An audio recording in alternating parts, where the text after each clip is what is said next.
Now, to set the stage for today's topic, because Awake is committed to listening and learning from victim survivors of sexual abuse in the Catholic Church, we make the deliberate choice to devote our first conversation of each season to the wisdom of people who have experienced abuse in the Church.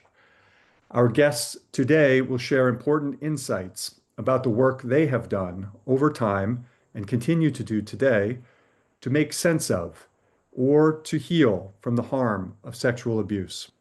And you'll notice that different speakers may frame that work in different ways. Our hope is that by hearing from them today, we will all grow in wisdom, solidarity, and our commitment and ability to accompany survivors.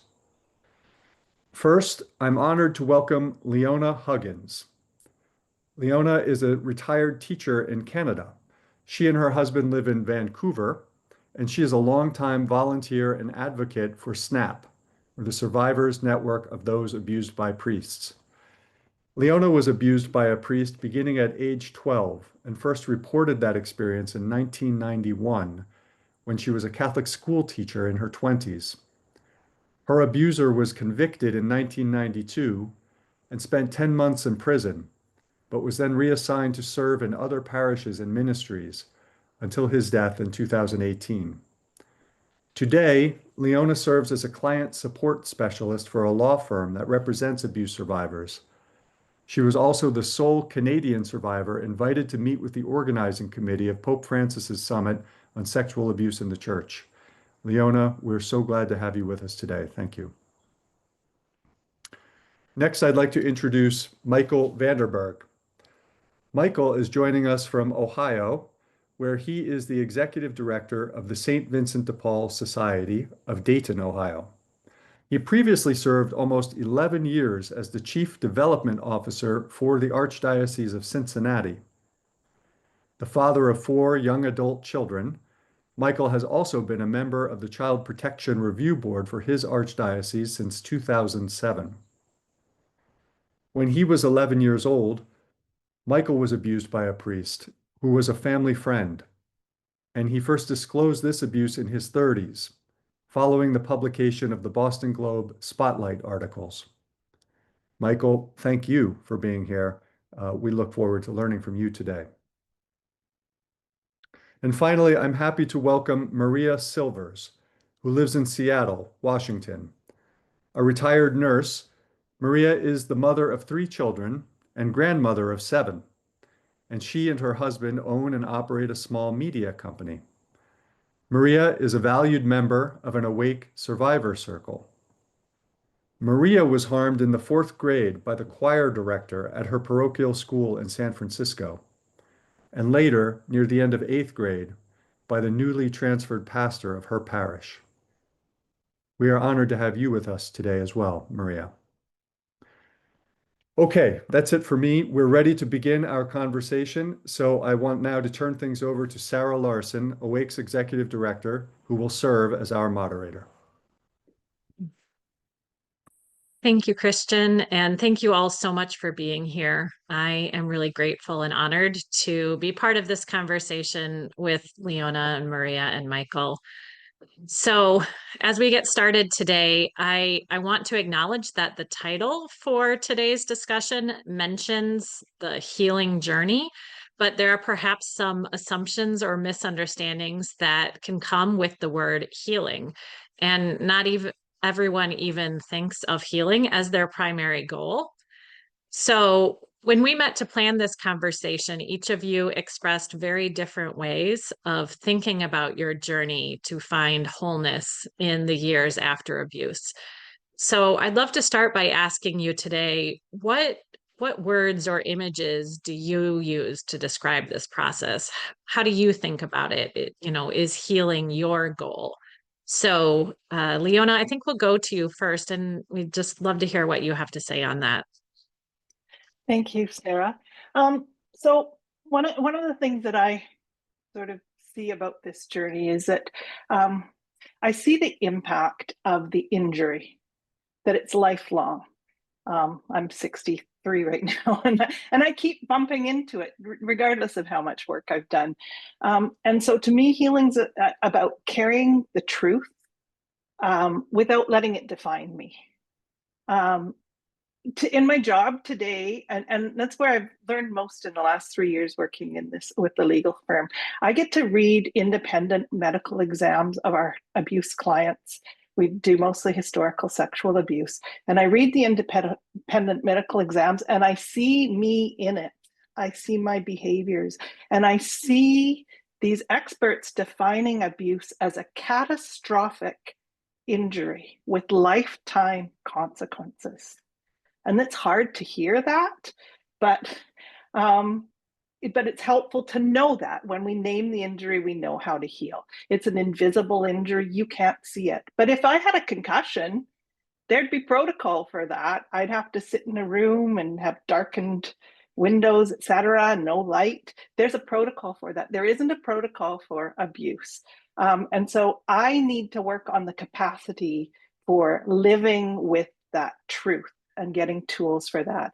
I think about the knee injury that I had that, you can't see, it was 5 years ago, but every once in a while it starts acting up, it flares up. And I put a brace on it, right? And so I don't need the brace, but it kind of helps me to adapt. It's an injury that never disappears. So to me, that idea that it's a wholeness, I'm not erasing what happened to me. I'm learning to live fully and integrated into my life. Thank you so much for that, Leona. I appreciate that perspective and those metaphors of the other injuries that we know how to talk about and the protocols for treating them. So yeah, thank you. Maria, I'd love to go to you next. What do you think about the word healing and how has that played out for you? Thank you, Sarah. I would echo, Leona, your perspective on it. Sarah, I love how you framed it in terms of this journey towards wholeness. And I think that's just so good. And that's so exactly right. It makes me think of, I remember when I finally told my parents that I was being abused. And,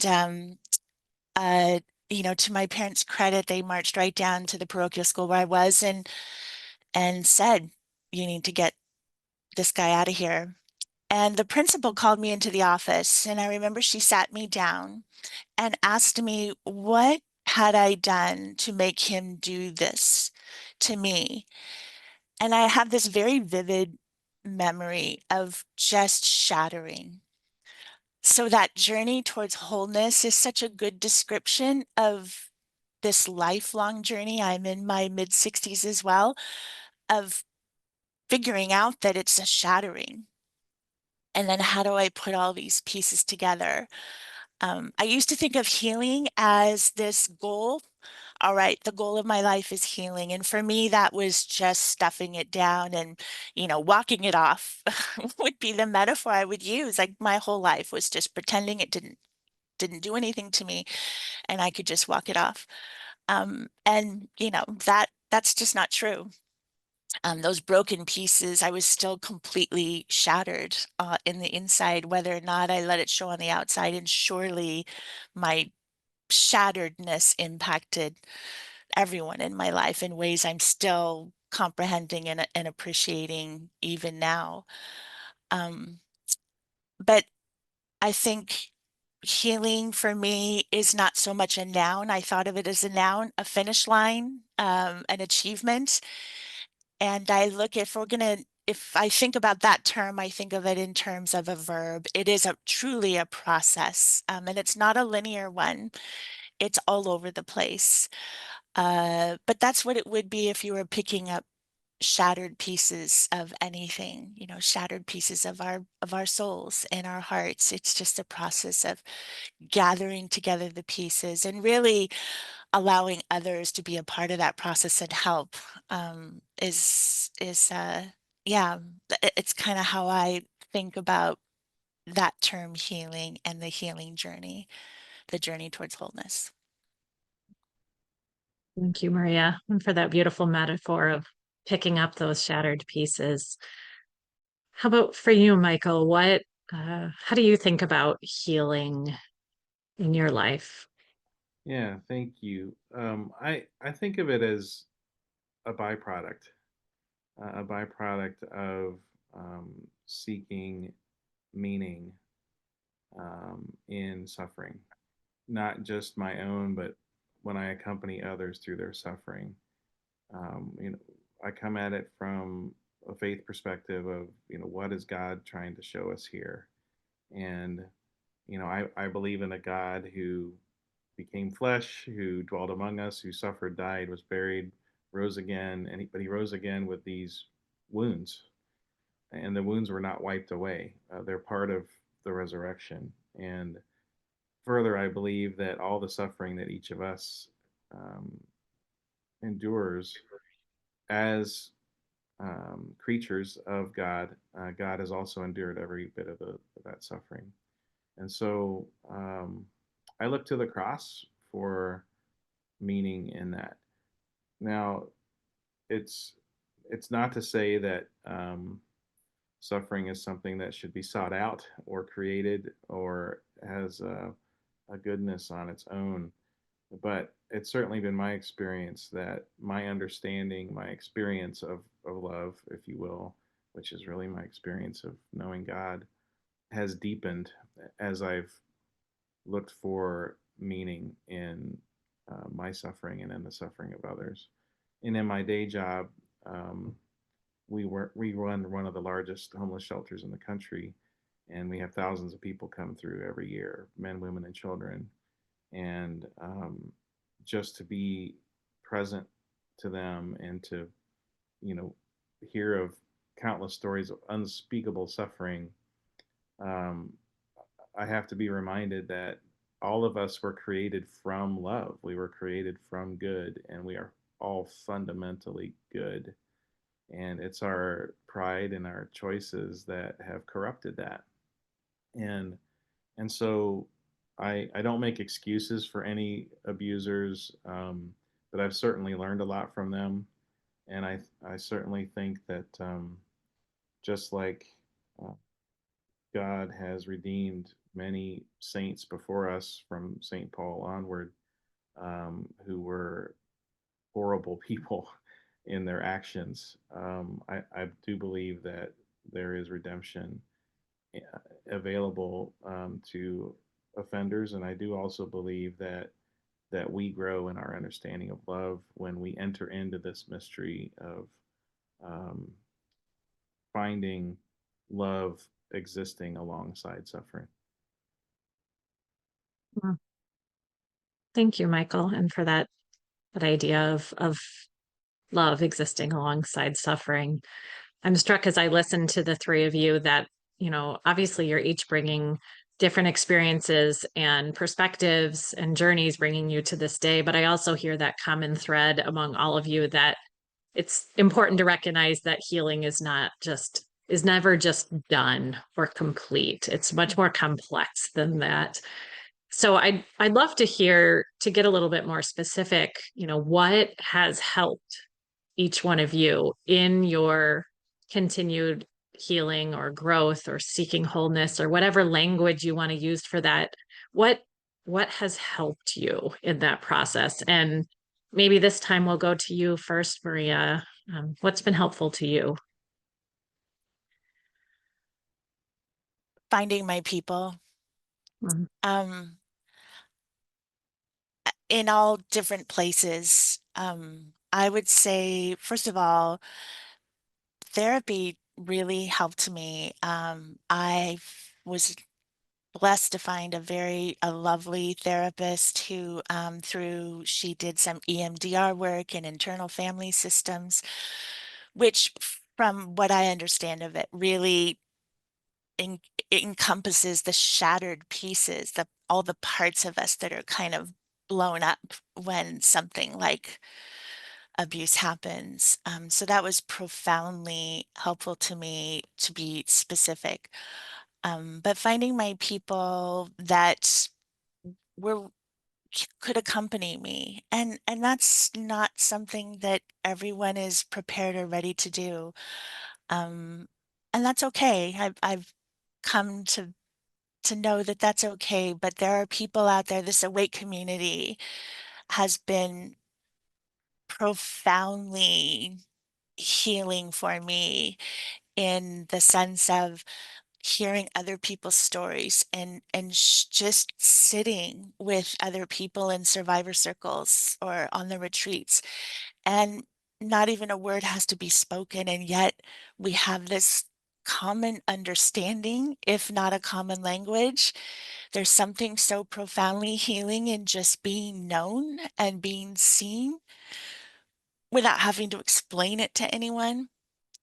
um I would say between some good therapy and finding my people, those have been really impactful. I will say I have returned to the Catholic Church after 45 years away.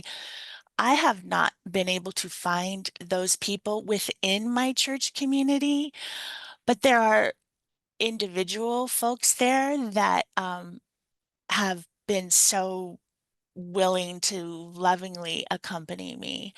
Um, and that's good. It's part of the process. It's the start of restoring trust and building my faith and deepening my love for Jesus. So, and letting him into my heart. But yeah, I would say find your village, create your village, find your people. Hmm. Thank you, Maria. And I have to say, it's been such an honor to walk with you and be part of that community. I'm grateful to be one of your people. Um, Michael, I'm wondering about for you, what specifically have you found helpful in your journey? Well, I started from the principle that misery loves company. So I began a ministry with homeless individuals, most of whom have experienced, I should say, many of whom have experienced similar hurts or even much deeper hurts, from many different sources over a long period of time. And I've learned that it's kind of an image in my head. It's an image of Mary and John at the foot of the cross.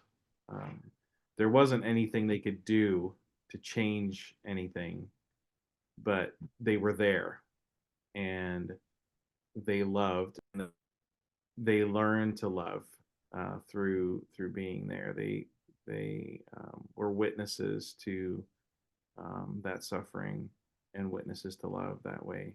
So it was probably, I guess, a variation of finding my people, um, in that um, I it became my work passion, um, to be with them.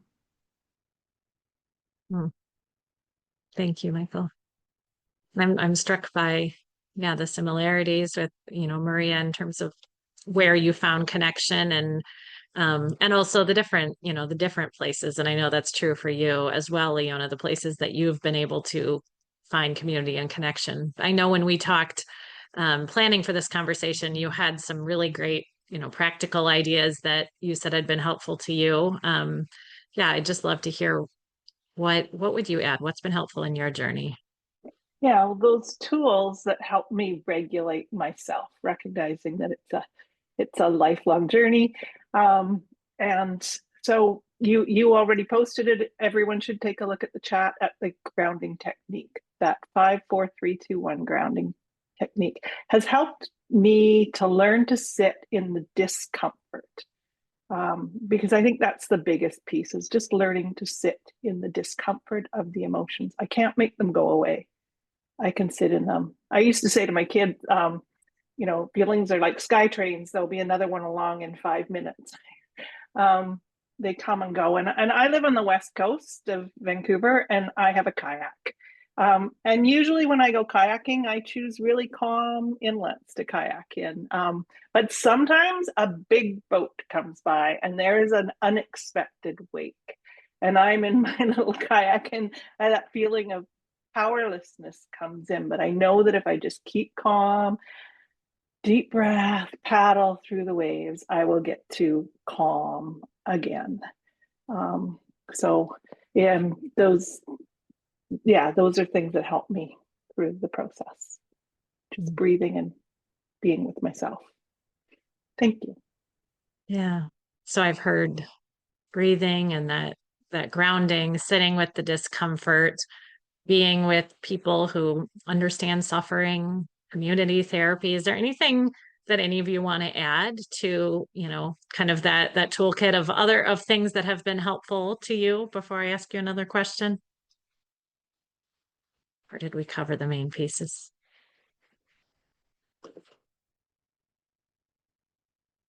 All right. Well, then I'm going to kind of turn it a different direction and ask. So each of you has had a long journey to get where you are today. And I'm wondering if you could speak about anything you've tried along the way that was not helpful to you personally, or was only helpful for a period of time. Maybe it was something you tried, helped for a while, and then served its purpose. Maybe we'll go to you first, Michael.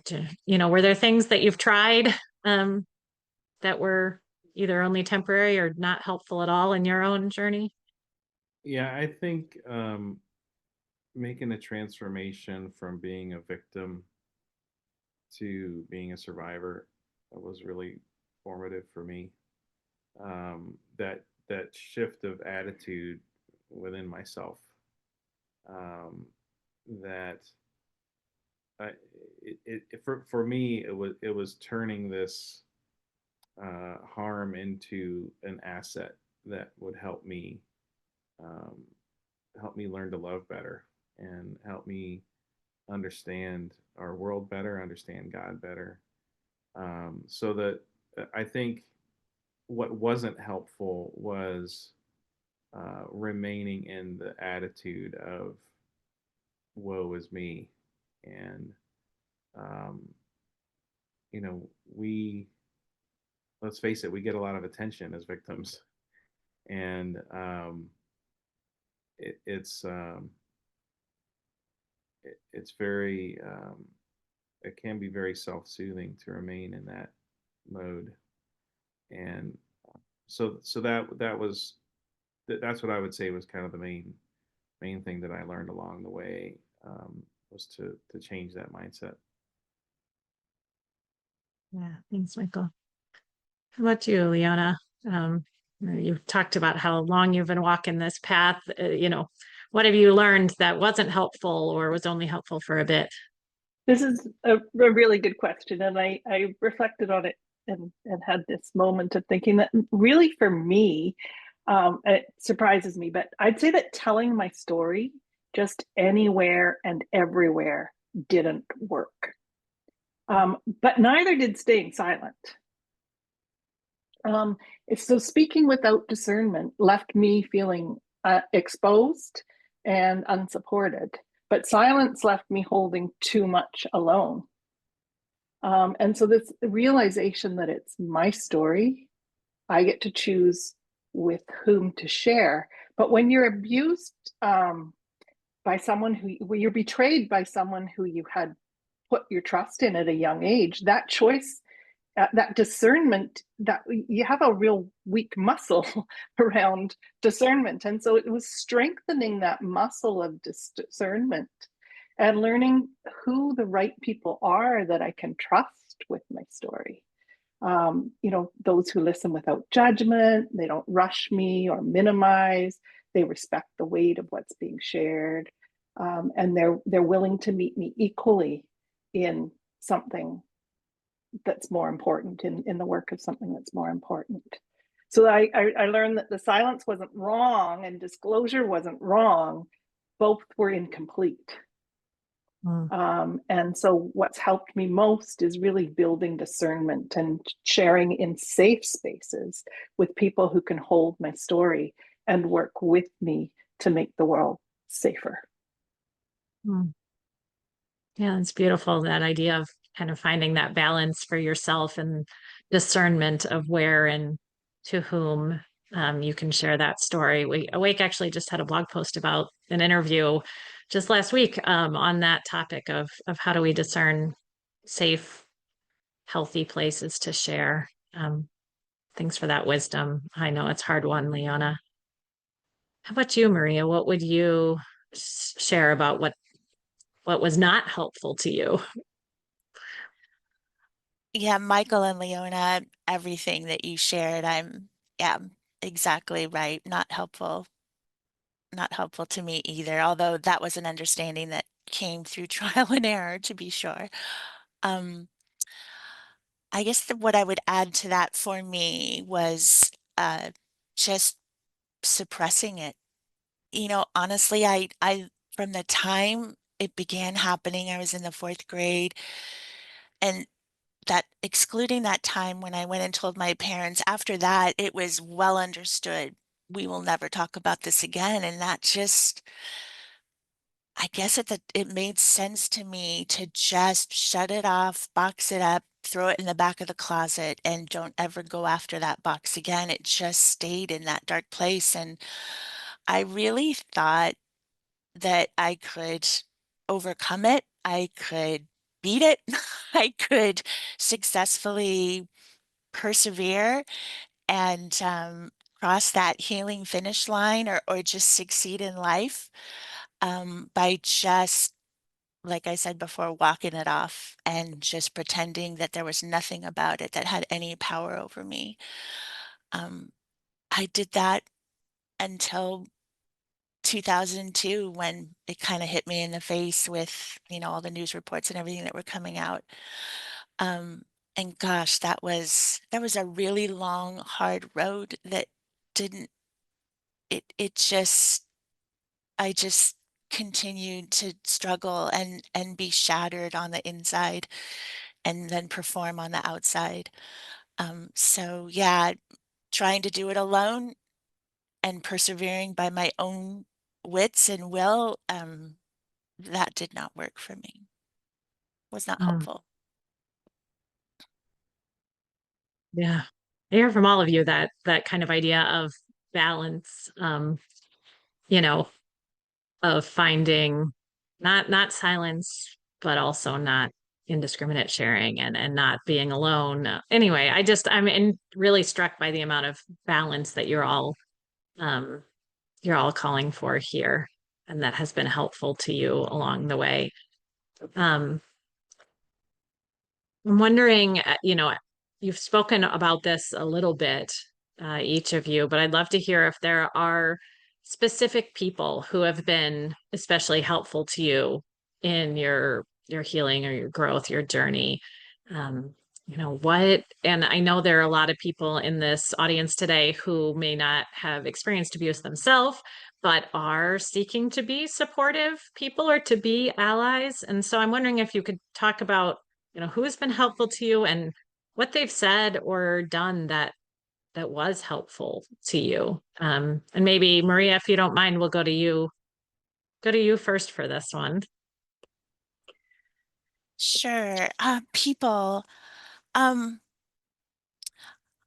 I there's a couple of people. The therapist that I referenced earlier, she she talked a lot about the imago Dei, the image of Christ within me, and I rebuffed that for a good portion of the process. But there was something about understanding who I really was that it helped me see myself for who I was created to be, not who I believed I had chosen to be or become, or what had happened to me. Um, just receiving and believing that the image of Christ was within me, was that changed the entire trajectory for me, albeit I didn't really understand or know that at the time.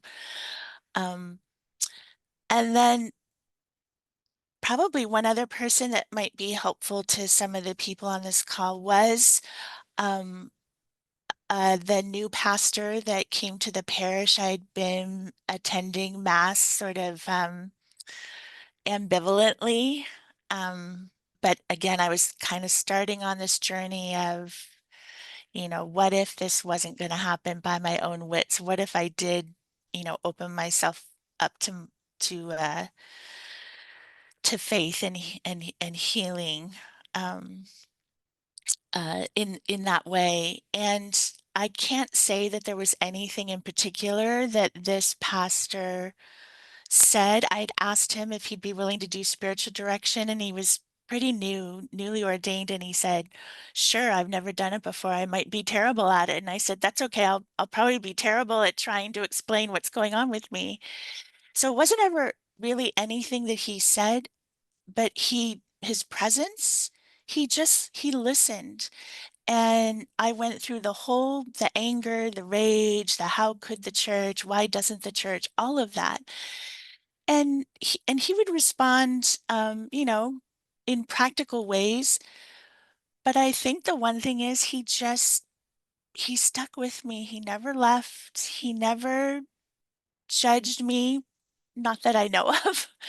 He just was with me. And that was everything. Just having having this priest, this holy man, just sit there as I imagine Jesus would do and did for, through all those parables and all those wounded that he brought healing to. And because it's about restoring trust. Trust is broken, you know.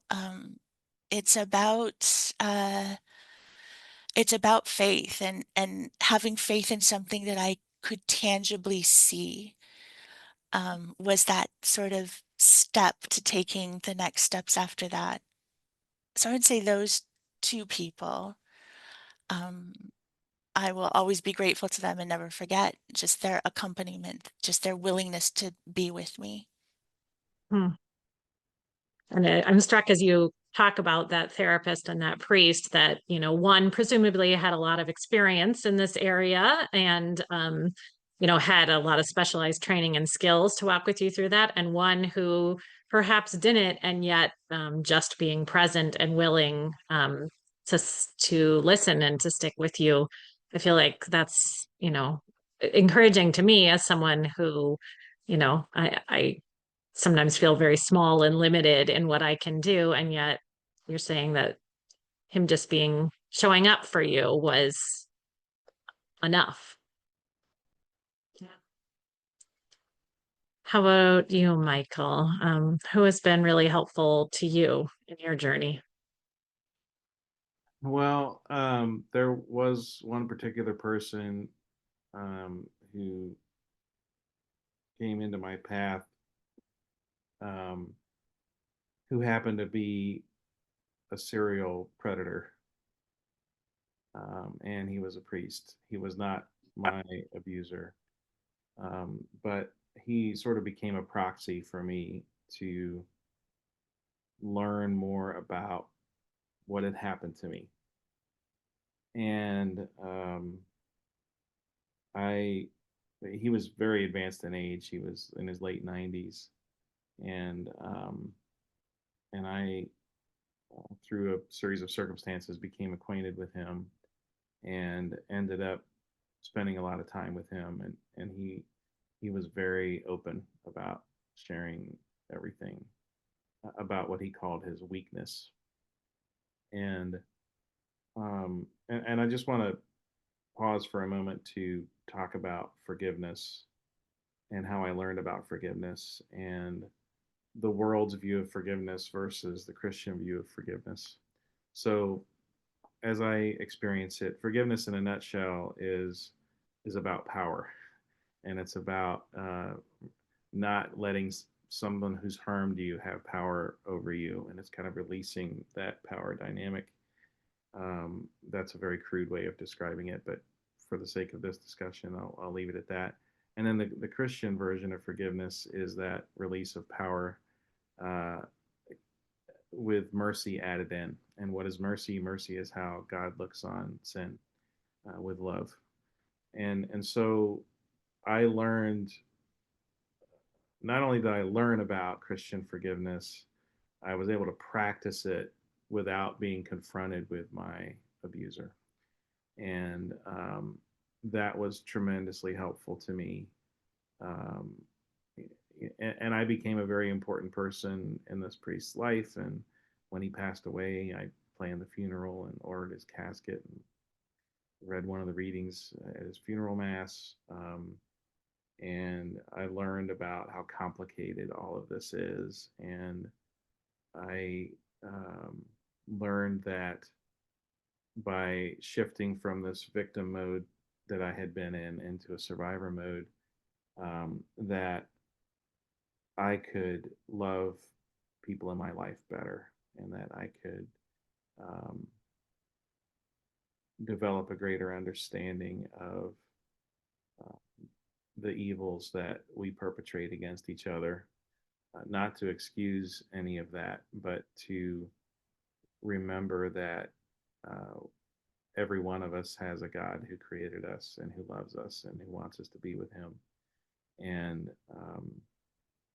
in this particular person was kind of my vehicle for developing that understanding and for not being afraid.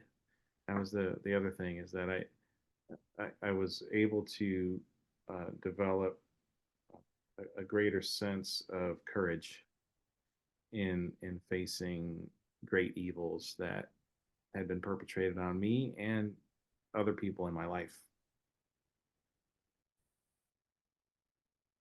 Yes, thank you for sharing that, Michael. I'm sure you get a variety of reactions when you hear that story, and I'm sure, or when you tell that story, and I'm sure there are people, in the audience who are having way that this has played out in your life. But thank you for sharing the way that someone very surprising ended up being helpful to you in some way in this journey. Leona, how about you? What's been helpful to you? And what did they say or do that was helpful?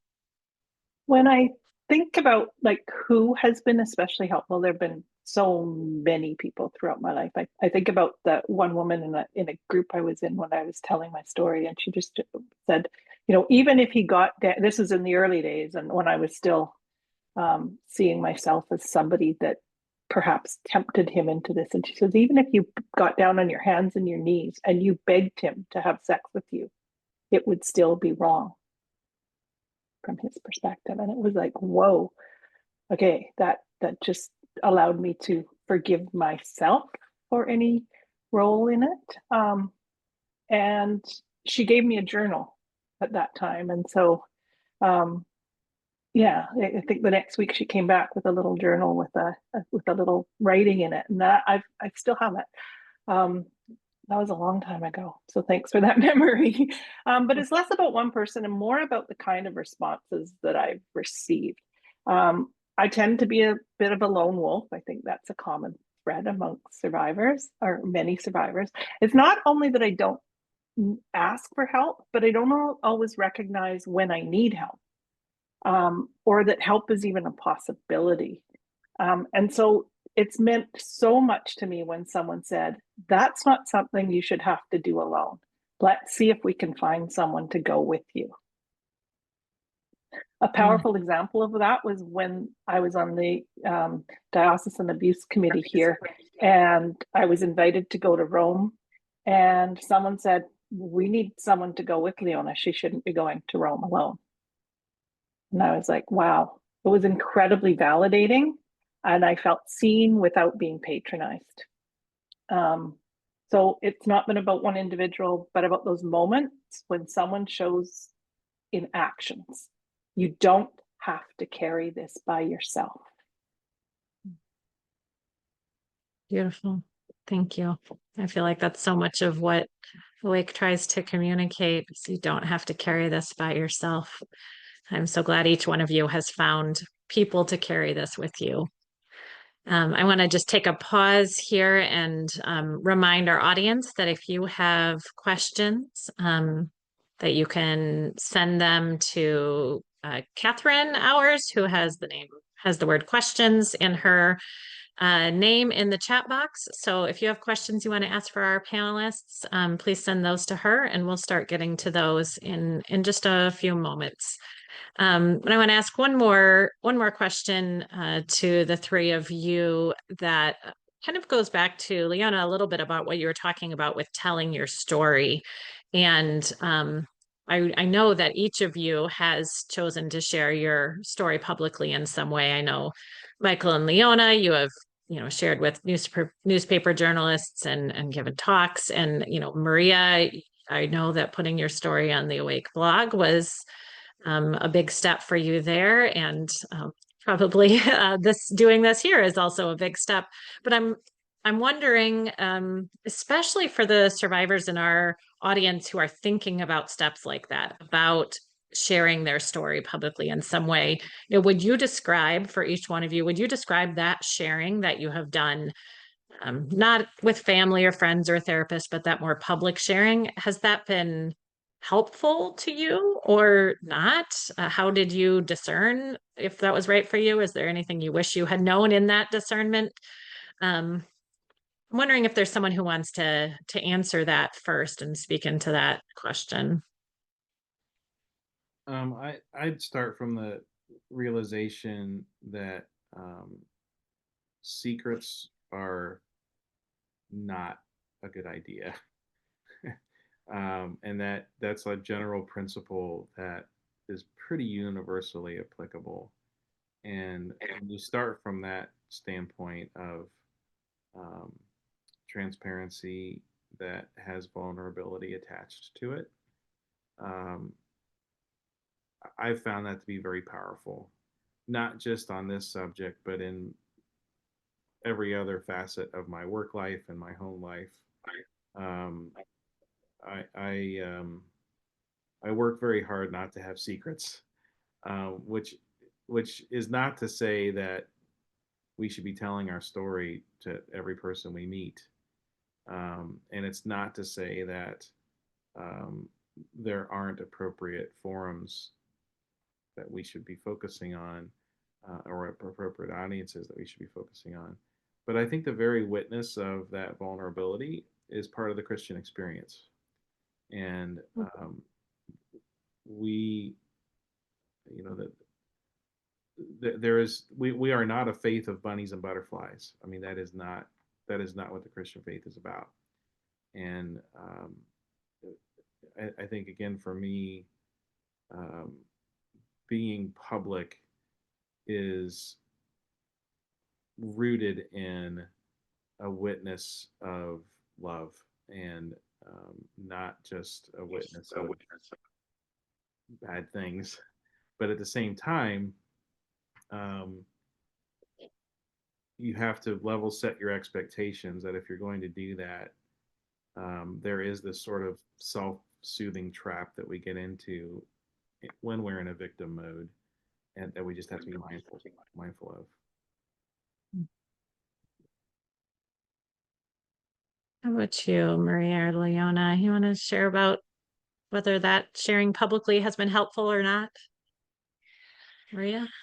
It's been helpful. It's been a journey and a process to appreciate that. And I would say the reason it's kind of a leap of faith.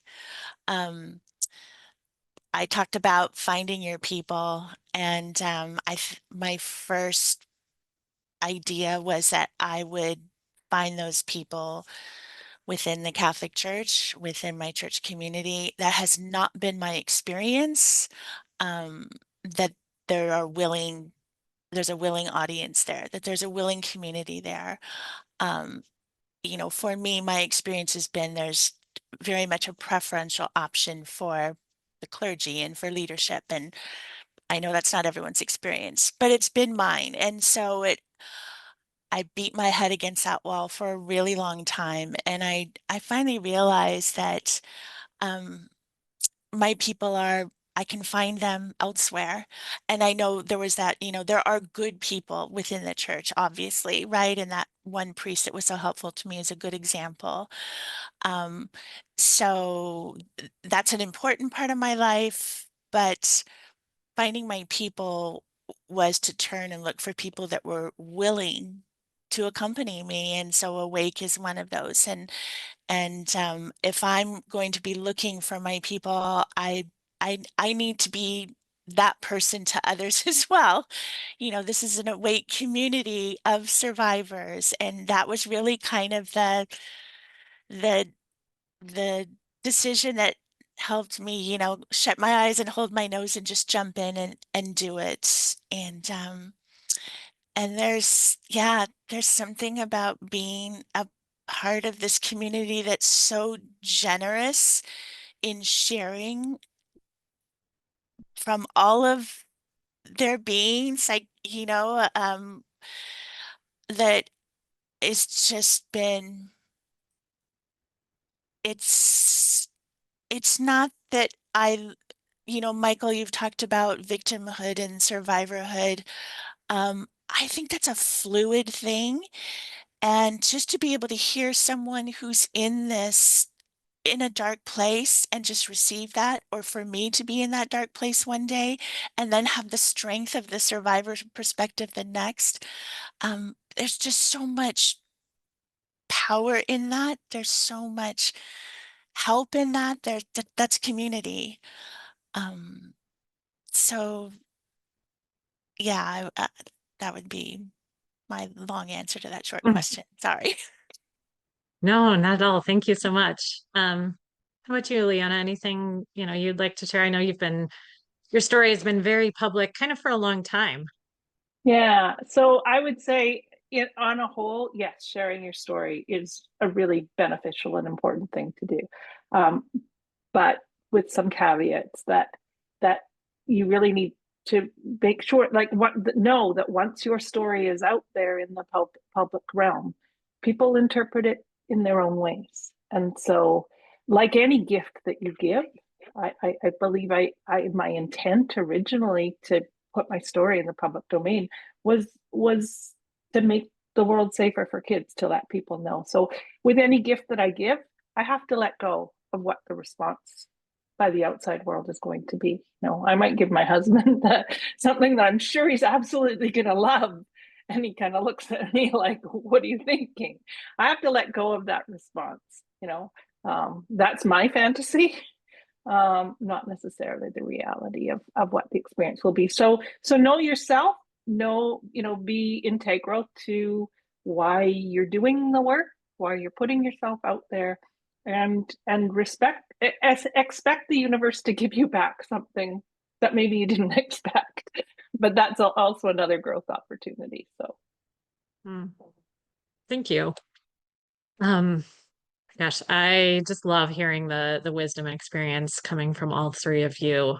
I'm going to pivot now to some questions from our audience because we're getting great questions. That people would love to hear you dive in a little bit on. So I think, one question that we had was really related to the idea that, for many survivors, their abusers are not held accountable. So I don't know if you want to speak to that in your particular situation, but, the question is really like, does it feel essential to you for there to be accountability for the people who hurt you, for you to be able to heal?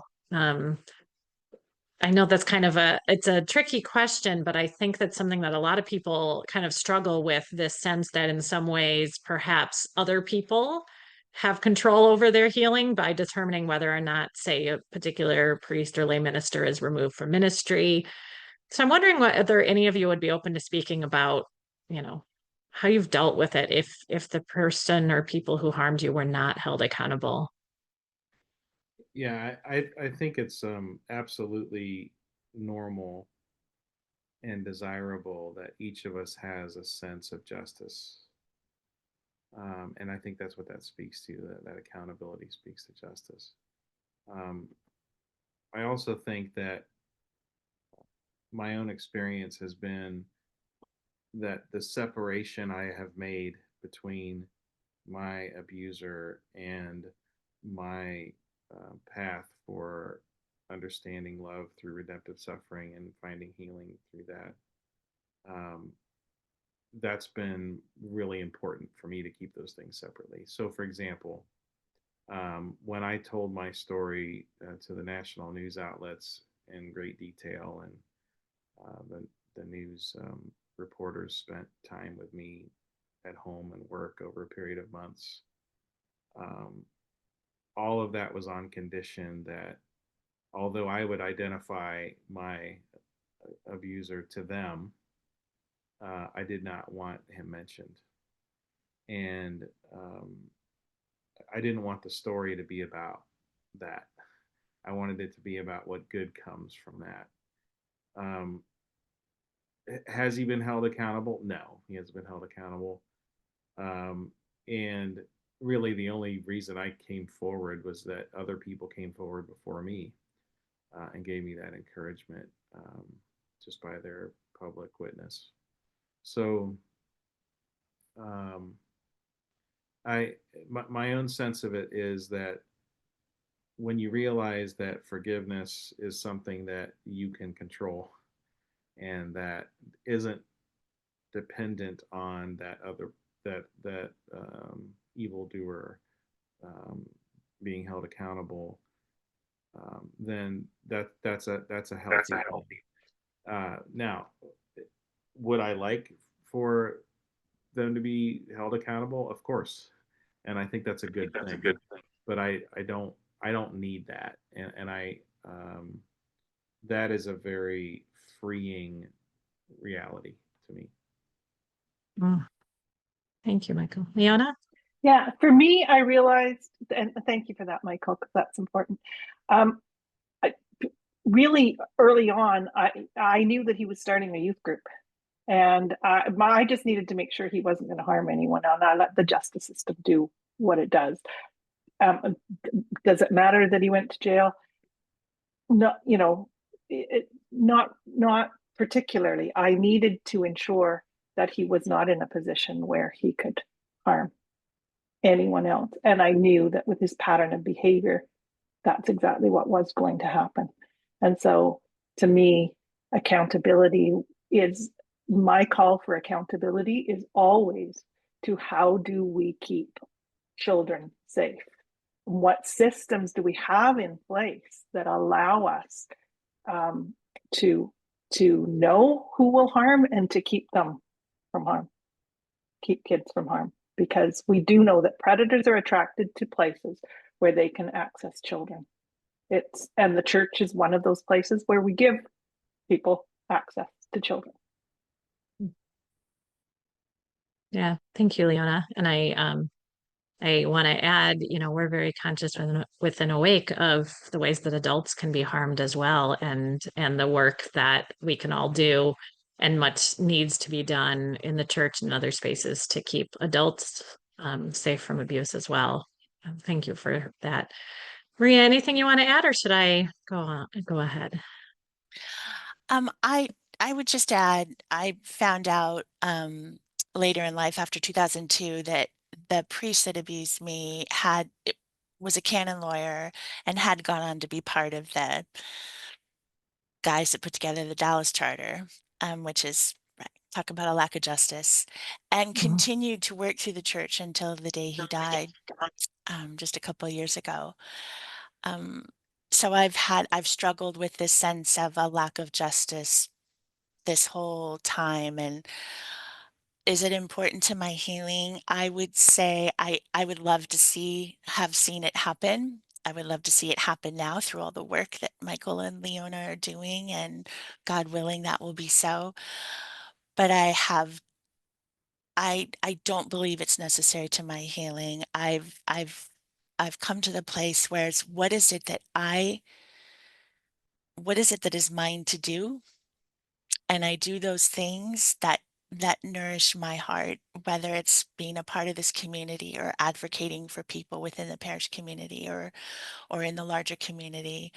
Um, that's it. That essentially what you, Leona, and you, Michael, are doing. You know, I will deal with my creator you know, through all of that and at the end of my life, as will um, the abuser. So I've really let go of needing that in order for me to heal and focus solely on what can I do? What is mine to do? Yeah. So Hmm. So there's a question that I think, could be somewhat connected to this. Someone asking really about anger, and we've spent a lot of time in Awake talking about kind of how we cope with anger, the purpose, place for anger, and I'm just I'd love to hear anyone who might want to share how you've dealt with anger as it arises as part of your journey in the past or today, and do you find anger something that's helpful or harmful, or maybe a bit of both in your kind of journey of healing, wholeness, growth? Does anyone want to take a stab at that? I've learned to treat anger as kind of a sentinel to indicate sadness, to indicate grief, to indicate that I need to give attention to other emotions. It's also been my experience when I was searching for my people, some of them through SNAP and through other organizations, that many people get stuck in the anger phase of grief. And I I learned a lot from accompanying them, and it helped me sort through by how I was experiencing their anger.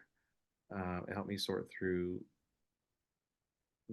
sort of the path that I wanted to carve for myself. Um, so yes, anger is helpful for a split second because it jolts you into um, a sense of what's right and what's just. But to linger there, I have found is very counterproductive. Um, I've had to learn how to cry. I've had to learn how to revisit sadness and to dwell in it and to feel loved, feel loved by God, to feel loved by my family and my friends. And by allowing that to happen, it helps me to helps me be more compassionate, not just with the people who are close to me, but for people who are not close to me, and for also my enemies. Else want to speak to the role of anger in your own healing? Michael, that was really beautiful. The way that you frame that, I would, yeah, everything you said. And I would only add that, as you said, there is such a thing as righteous anger. And certainly abuse in the church is occasion for righteous anger. But I have come to learn that it is so important that we guard our hearts, because anger can just start to seep into everything, and it can, as you said, we can begin to live there even in ways I didn't necessarily recognize it. Just my closing myself off to things that made me angry. You know, I wasn't it closed me off to being present to life in many ways, and I would say that's the downside of letting the anger lead me instead of, as you said, Michael, searching my heart for what's really going on here. once I get past the righteous anger, the sadness, the grief, the desire to take action. So yeah, guarding your heart and keeping a watch out for anger sort of starting to lead you is so important. Go ahead, So Leona. I'm gonna jump in because I resonate with all of the things that you said. I liked what the word you used, Michael, as anger as a sentinel, and I think that really anger points. It's a signal of truth for me. Anger points to where the harm was done, and it can be a fuel for change, to speak up, to act, and to join with others. It can be what gets you going to move to, and but it kind of needs a balance, right? I'm thinking of documents in the legal work that I do. I read some documents the other day that made me incredibly angry, incredibly angry. um and yeah, it under it is grief for sure, but I don't want to get stuck in the grief either. Grief is just as problematic an emotion as anger. They're all just emotions. As I said to my kids, there'll be another one along in another one along in 5 minutes. Emotions are these sentinels for us to um, to look a little bit deeper. What's behind it? What motivates me? All of that. Nothing. Anger isn't something to be afraid of. And for a long time, I was afraid of anger. I didn't like groups that were angry, or, but I just see it as one of the myriad of emotions that we've been gifted with. Thanks, Leona.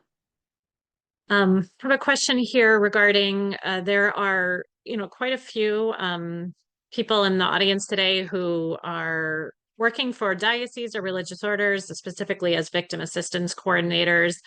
And I don't know if it's the same title in Canada, Leona, when those, people who work for the diocese in touch with those who bring allegations, or those who are seeking support from the church regarding their abuse.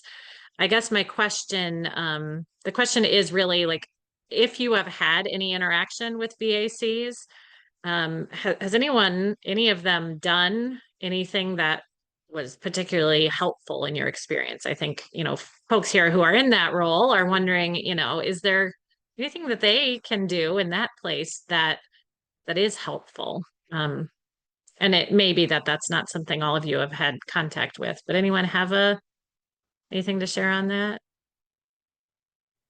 Yeah, I think being available and being super responsive in a timely way goes a long way. Um, you know, people want to be heard, and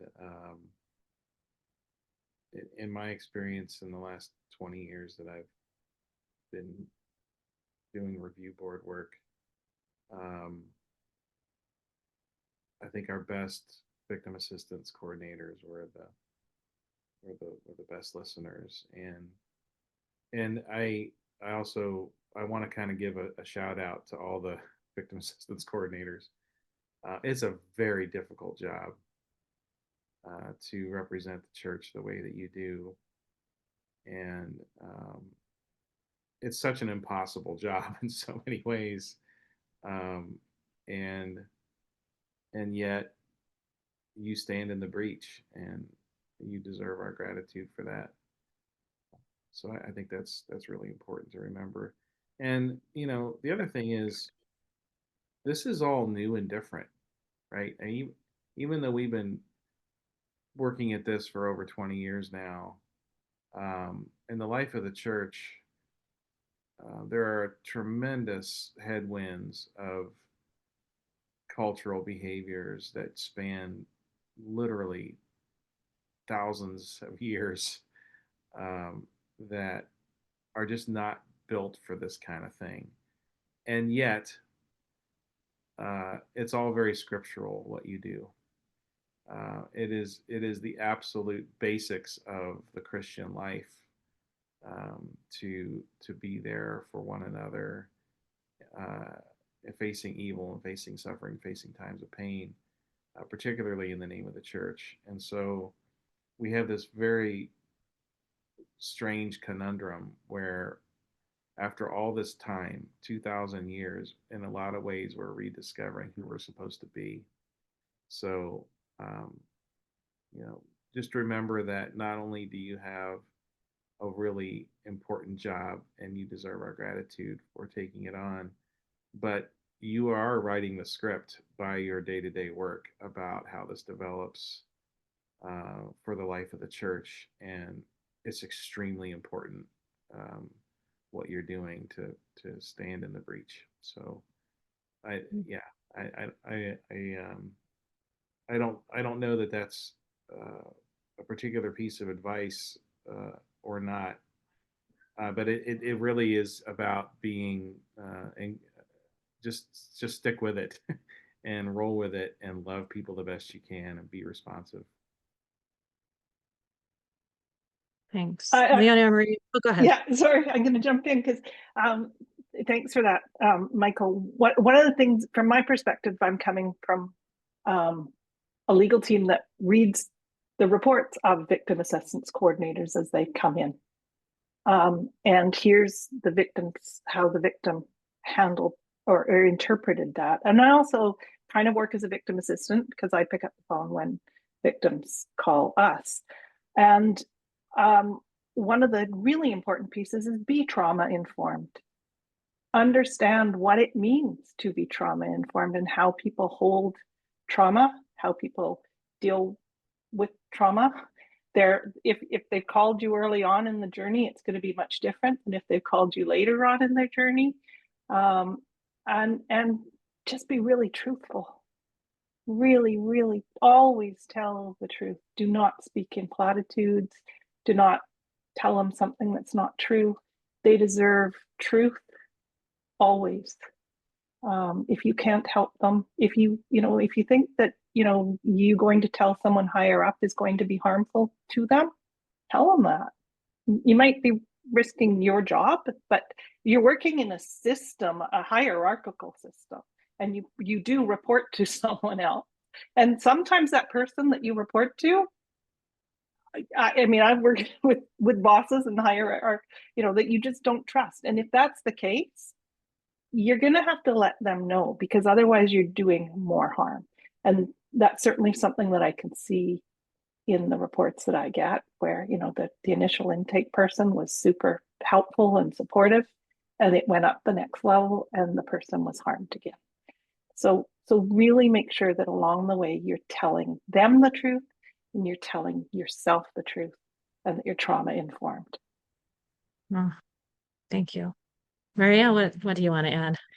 Yeah, when you said it's what you're doing is scriptural, what all you wonderful VACs are doing is scriptural. I immediately went to let your yes be yes and your no be no, which I believe is what Leona is saying. It's and I don't have experience of all that you do, but as a survivor, I can say that there is a hypervigilance to truth and to, can I trust this situation? And that's all part of this healing journey, right? And so the truthfulness, let your yes be yes and your no be no. That's to me, that would be everything in those interactions. Yeah. One, somewhat related question that we've touched on in various ways, but it sounds like each one of you have interacted with, worked with in some way the Catholic Church institutionally during your journey. I know, Leona, your bio talked about several of the ways that you've chosen to engage in that work, and obviously you as well, Michael. And Maria, you mentioned your parish, and I guess there's a question here about really how has that working with those kind of systems and in connection with the Catholic Church, in what ways has that maybe been helpful? In what ways has that hindered your process of healing? Leona, I don't know if you would want to start with that. Because you've been part of these high level conversations, and I don't know, how has that impacted your own journey? Well, it really has, because I've tried. You can see over the course of my life, I've tried to re-engage. I loved church early on. Like I lived just like I would go to daily mass, like as a high school kid. Um, I, but it's not part of my life now. It's a massive, massive, massive loss of that space that I had that felt for a while felt really safe. And so throughout my life, I've sort of reached back out because I care. I care, ancestrally, my family was Catholic. There's a definition in that, and I think I said in my keynote in Harrisburg, I said, there's 12 kids in my family. So when anyone says how many people in your family, they immediately go, oh, you must be Catholic. I care deeply, but it's not an organization or a place that I can safely go back to without really reharming myself. And that's something that I've had to come to, this understanding that I risk really harming myself going back. Thank you, Leona. Maria or Michael, either of you want to kind of follow up on that, like has working with, engaging with the Catholic Church, how has it been helpful or not in your process? You both shared some on that, but if there's anything you want to add. Yeah, I would say that part of why I sought out working for the church after going public with my story was that um, I wanted to claim the church as mine. And I wanted to be a witness to people that I thought needed to be witnessed to about how the very structures of the church, particularly our culture of secrecy that is attached to individual confession, but that's another topic, um, really just pervades everything and makes an environment that is not healthy and that is sort of clerically driven in different power bases um, that are not helpful to the body of Christ. So I, for me, it was kind of it was a mission of being on the inside to have some sort of say and influence. And I'm here to tell you that, I mean, I had that role in a very senior, I mean, being on the Archbishop's cabinet for almost 11 years. I I did feel some satisfaction, but um, I didn't make much headway.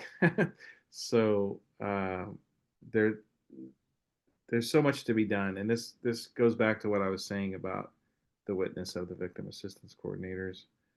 Um, you know, being a voice that is steady and truthful in the face of people that like to hide things and people that like to deny things and people who like to rationalize things, which by the way, all of us kind of naturally do in our lives. Um, it's it's really important that we keep it up and keep the attention on um, really the basics of our faith, which is to love one another. And we can't love one another if we're not respecting one another and keeping each other safe. But at the same time, we know that we are fallen and we know that we don't always make the right choices. So, you know, working in the church, within the church's structures, to bring attention to what God is calling us to do, that's really important. And I think that that's something that everybody who is of goodwill who is interested in the church and is interested in what the church does, has a place to influence that. And not, you know, I don't think that the way to influence that is to stand on the outside and, you know, throw in love grenades. But I think that the place for that is to have your own relationships with uh, your neighbors and with um, the priests and the hierarchy and staff members, and witness the love that naturally pours out of you, that is informed by your experience of suffering and the experience of the suffering of others. Thanks, Michael. We're about to transition to closing announcements, but Maria, is anything you want to add to those, rich perspectives that were just shared? I would say this is the beauty and the healing power of community, is just to be able to hear Michael and Leona's experiences and stories and their relationship with their faith life.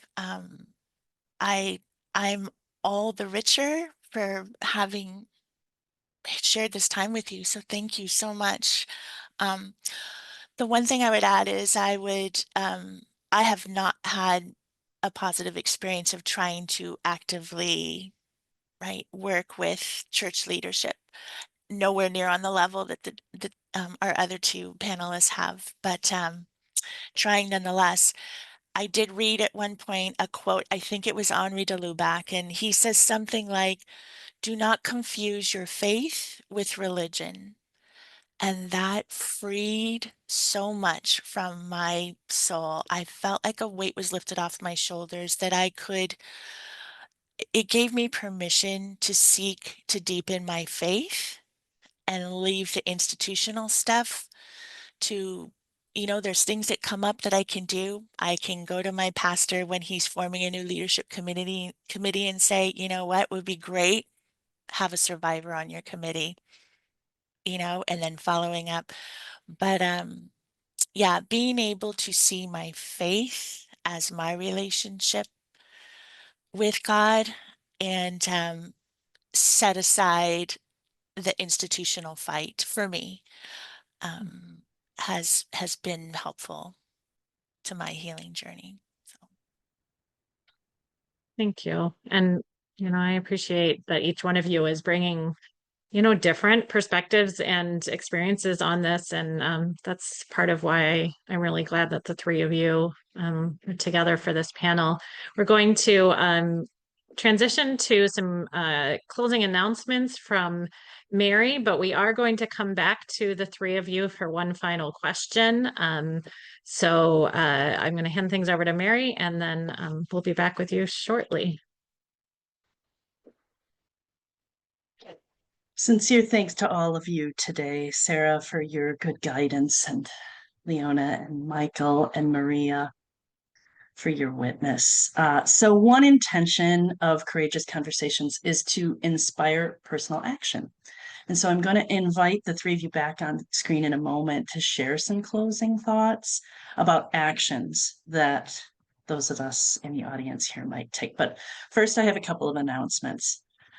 So everyone here, we'd love to have you join us for our next Courageous Conversation. We have arranged for a panel of speakers to discuss the topic of seminary formation, specifically the work of preparing priests in training to minister to people who have experienced harm in the Catholic Church. We're going to be joined by Father Tom Berg, who's a visiting professor from Notre Dame, Mary Glowowski, who's assistant to the bishop in pastoral care for the Diocese of Fort Wayne, South Bend, and Jim Richter, who has lived experience of abuse and meets regularly to answer questions from seminarians in the Archdiocese of St. Paul and Minneapolis. This discussion is going to take place on Thursday, November 6th, again at noon Central Time, and we'll share information about registration for that in our follow-up email. Next month, please join Awake Community for Rooted and Rising. This is a new online program from Awake featuring mental health professionals offering expert guidance on coping with trauma. The speaker series is designed for abuse survivors, those who accompany them, and really all who want to be more aware of trauma-informed tools for healing. Our first Rooted and Rising will be Wednesday, October 22nd, from 7 to 8:30 p.m., again, Central Time. We'll share registration information in our follow-up email. There'll also be a feedback survey coming to you today, and that's going to include registration for part 2 of this conversation. It's going to take place in 1 week, Thursday, September 25th in the evening at 7 Central. And that's a good chance to break into small groups to discuss what we heard today. I'm really looking forward to that. Can't wait to talk with some of you about what I have heard today. So please join us. Now we're ready to return to our panelists for some final thoughts. So the question I would love to have each of you answer now is, what action steps would you suggest that our audience members take to promote healing for anyone harmed by abuse in the church? I'm going to start with you, Leona. Sorry, I had to turn my audio back on. An action that you can take really is to ask a survivor how you can best support them, and then take that action. It can be as much as driving someone to a therapy appointment or saying, "Can we go for a walk?" Those kinds of things can help to move out of that stuck place. Thank you, Leona. Michael? Yeah, I think that the greatest gift that we have for each other is being present to one another. You know, there are certain things about life. For everyone who lives a life, you are going to suffer and you're going to die. And we all look for meaning in our lives. We look for meaning in that suffering. We look for ways to harvest what is the best in us. We look for ways to protect one another. But what I have learned is that the greatest gift that we have to each other is the time we spend with one another. And it's not about solving problems. Lives are not problems to be solved. They are meant to be lived. And I think we find our joy in focusing on God, focusing on being known to each other and to be there for one another.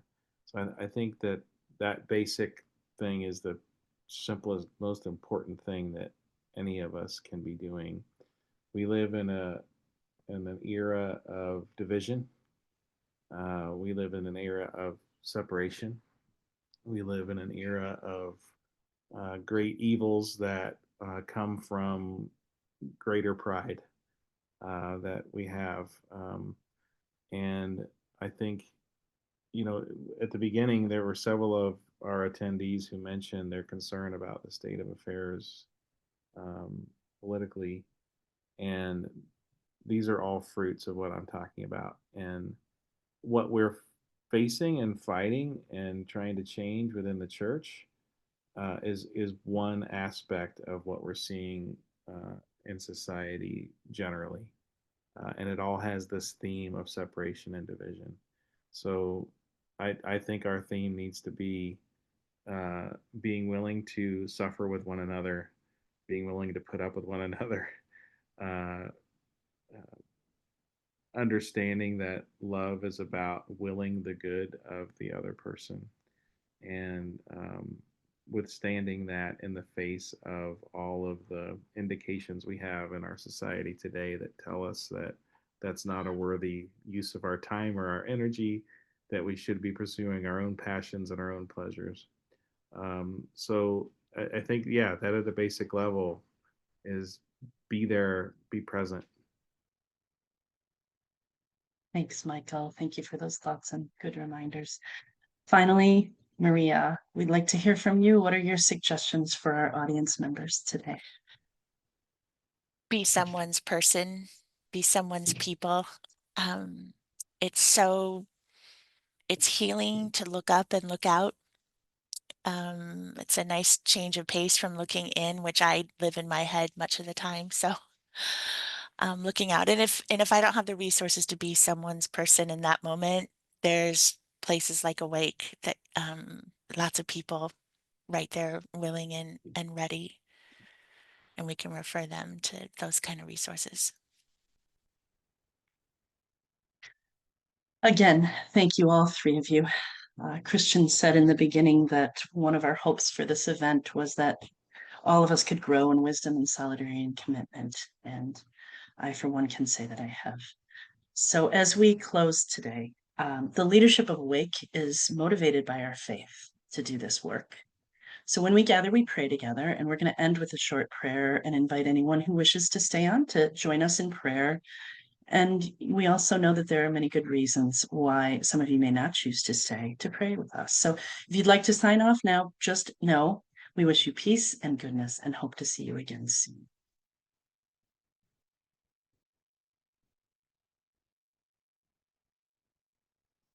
So as we begin our closing prayer, remember that we are always in the presence of a God who is love. We pray to be good listeners, to be present to one another, to be one another's people. Let's collect ourselves, knowing that listening is an act of love, and pray together. Thank you, loving God, for bringing us together this afternoon and giving us the sacred gifts of community and the wisdom that we have heard today. May we hold each other in our hearts, each doing our part to cultivate love, hope, and healing that leaves no one out and no one behind as we continue to build this beloved community. Amen. Thank you all for joining us today. Peace and all good.